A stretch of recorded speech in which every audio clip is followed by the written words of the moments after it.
Hello, one and all, as my view Attack on Titan, chapter 138, A Long Dream. And I'm not gonna lie, this chapter was so insane, I really started to believe that everything in it was just part of the dream, and the real world, the real reality was the life in the cabin with Mikasa and Eren. That was what really happened. Everything else was the dream, the future vision that Eren got when he first touched Astoria way back when, that told him, okay, you know what? I shouldn't go to war. This is what's going to happen if I do. So instead, I'm going to retire, live this peaceful life with Mikasa for the last 4 years I have. And that was, essentially the point of the series being that the only way to win war is not to fight it. I mean, thankfully, that was not the case, as instead we just got utter chaos and madness and insanity. I am seeing a lot of people speculating online that the dream, the cabin life, was essentially a previous timeline. Like, Eren lived that life with Mikasa, but then, as he was dying 4 years later, started to regret it, started to realize, how badly he messed up life for all of his friends. So he sent his consciousness back in time, told his past self, hey, don't do this, instead go with the mass genocide plan, which, weird, just so very, very weird, but I do think it's interesting, though, that Mikasa seemed to reject that dream, that world, and instead embrace reality for what it really was. I mean, I think that goes back to what she said, when she first awakened her Ackerman genes. The world's a cruel, cruel place, and I've always turned my eyes away from death, never looking straight at it. Now she's, seeing the world as it truly is, and even with all the awfulness in it. And quite frankly, I think that metaphor can go a bit further, too, because one of the things we saw way, way back when Mikasa was having, those flashbacks as she was awakening, was she watched a praying mantis eat a moth.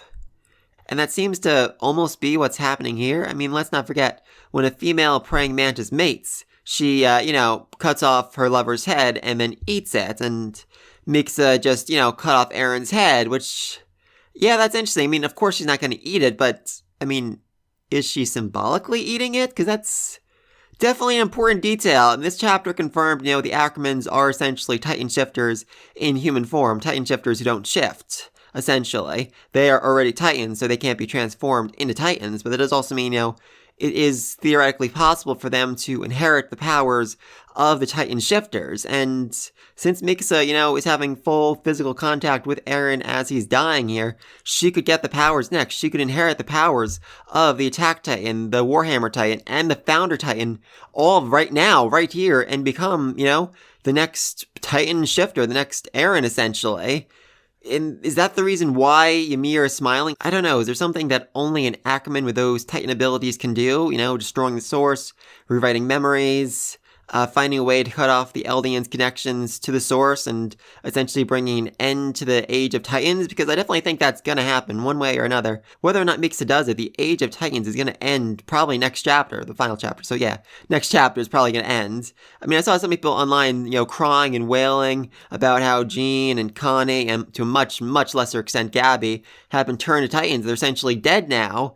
I really, really, really don't think that's the case. I mean, this is basically every Eldian who's left on the planet outside of Paradise Island. I don't think they're all going to get wiped out right here, right now. I think, either Mikasa or Reiner, probably Reiner, are going to be the ones that, put an end to the source. And by killing it, they will cut off the connection to Titan Realm and essentially destroy all the Titans, turn all the people who are Titans right now back into humans. I do definitely think it'd be interesting if it was Reiner who essentially saved the world. That's what he always wanted as a kid.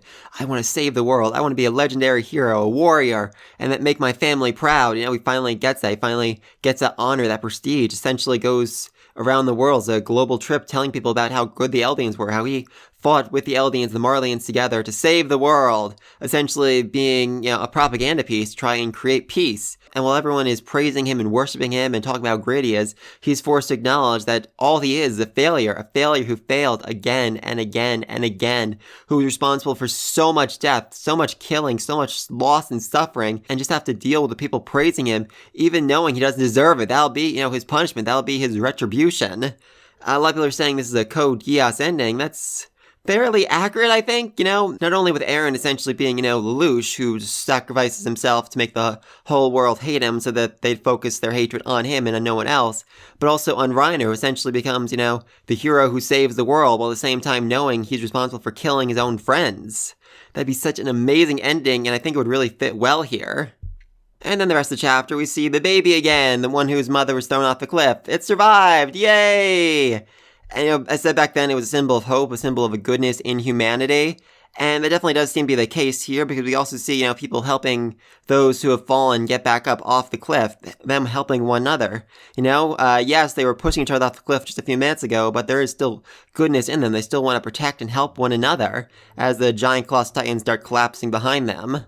Also just love the shot of Falco landing. I mean, he looks like a freaking angel descending from the sky, a literal salvation for them as Eren starts crumbling, as the giant titan that was trying to murder them all is essentially dead. Well, they think he's dead. I do love to actually say, we have our regrets, but we stopped the rumbling for sure. Does the term "don't jinx it" mean nothing in your world? I mean, seriously. Seriously, that's basically the equivalent of pulling out a giant red flag and waving it around. And then, hey, everyone gets their reunions. Falco with his parents, Peak with her dad. They're all happy and smiling, and Annie even finds out that her father's there too, and, she goes to go meet him. Yay! Only for things to get much, much worse as Eren reveals that he is still alive, and in his giant titan form, which...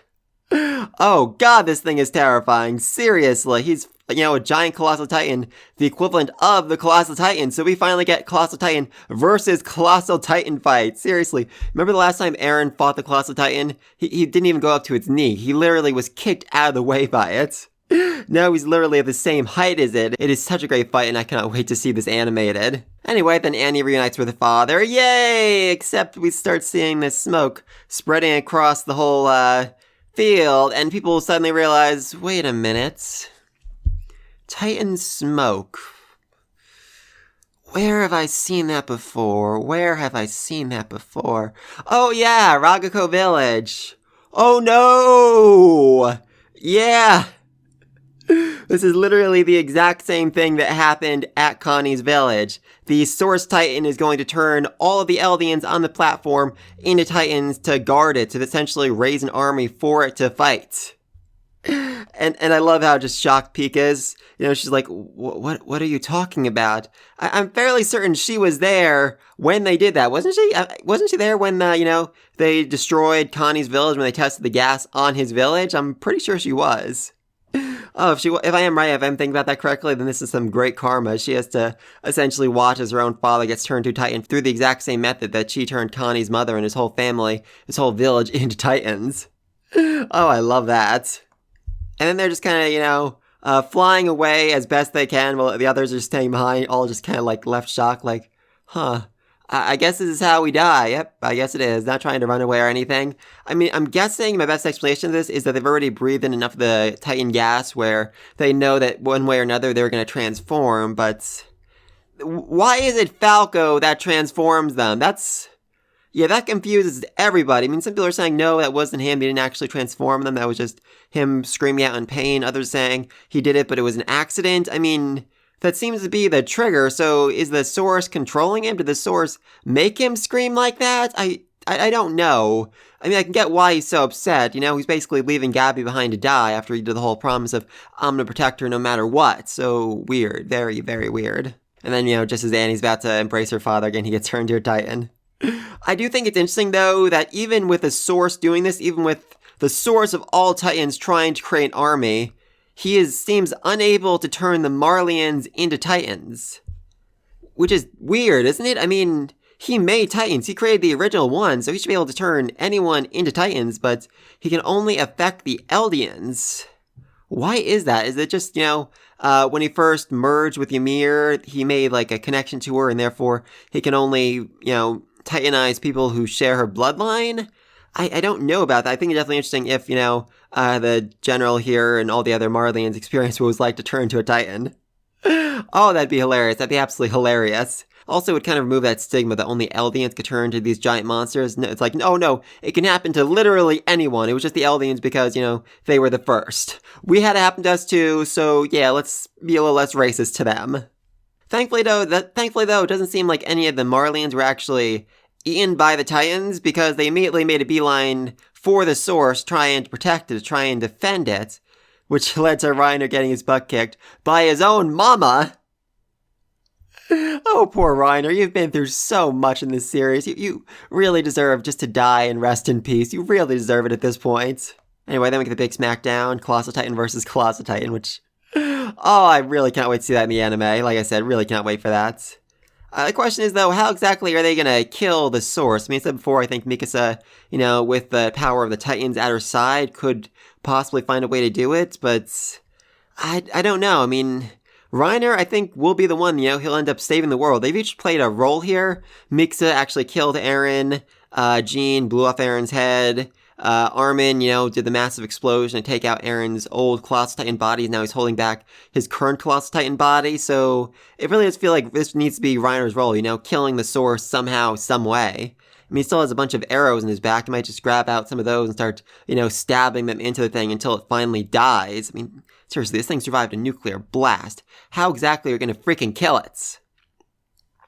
Though, then again, Reiner also survived that blast, so it's not that big of a deal. Then again, like I said, we got the whole cabin flash forward, flash sideways as the peaceful life they could have lived if Mikasa just confessed her love to him way back when. It's definitely interesting, she said earlier in the chapter, I don't want Eren's last words to me to be, I hate you. And here, in this other timeline, his last words to her seem to be, please, Mikasa, forget about me. Which feels almost like a message to Mikasa in this current world, this current reality, not necessarily to that Mikasa. He's telling, the current Mikasa, our Mikasa, to forget about him, to give up, to move on. But she can't, she still grabs a scarf, she still wraps it around herself as she goes in for the kill. She can never forget Eren, she can never move past him. And so, she manages to find a way to break into his mouth, and she severs his head. She kills the man she loves.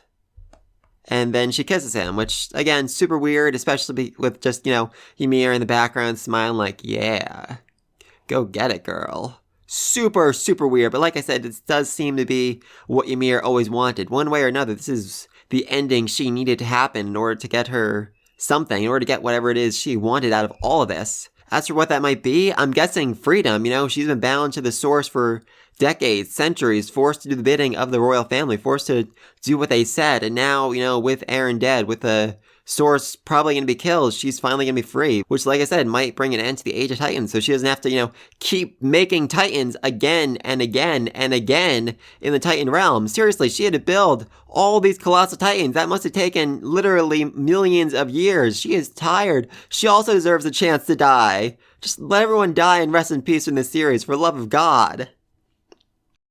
And that brings us to the end of the second to last chapter. Holy mother of God, seriously.